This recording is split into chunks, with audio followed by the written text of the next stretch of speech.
Guys, welcome to my channel tourist place by Priyanka. आज আমরা চলে এসেছি শিবনগরে কালী পূজার মধ্যে।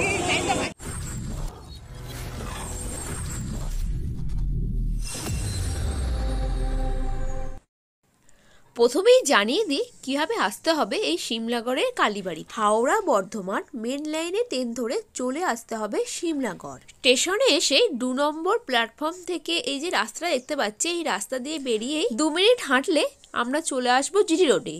এই জিটি রোড ধরে হেঁটে কিংবা টোটো করেও আমরা পৌঁছে যেতে পারি শিমলাগড় কালীবাড়িতে। মন্দিরের অপোজিটে পুজোর সামগ্রী কেনার জন্য অনেক দোকান রয়েছে। এখান থেকে সব থেকে কমের 51 টাকার একটা ডালা আমরা কিনে নিলাম। মন্দিরের বাইরে এইখানে জুতো খুলে এবার আমরা ভেতরে যাচ্ছি পুজো দেওয়ার জন্য। মন্দিরের নিত্য পুজোর সময়সীমা হলো সকাল 6টা থেকে দুপুর 1টা, আবার বিকেলে 4টে থেকে রাত 8:30 অবধি। প্রায় 500 বছরেরও বেশি পুরনো এই কালী মন্দির। লোকমুখে শোনা যায় শিমলাগড়ের পূর্বের নাম ছিল হরিহরপুর।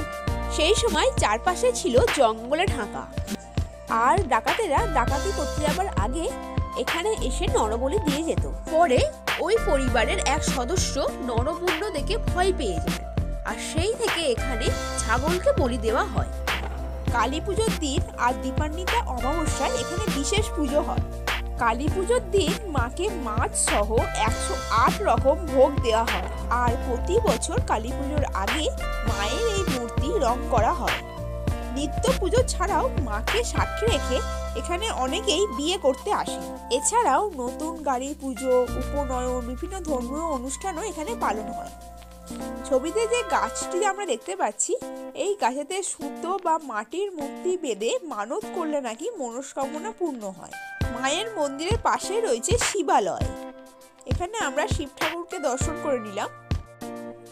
দূর দূরান্ত থেকে প্রতিদিন অনেক ভক্ত আসে মায়ের কাছে, মাকে দর্শন করে আর নিজের মনস্কামনা জানায়। আজ আমি আমার ভিডিও এখানেই শেষ করছি।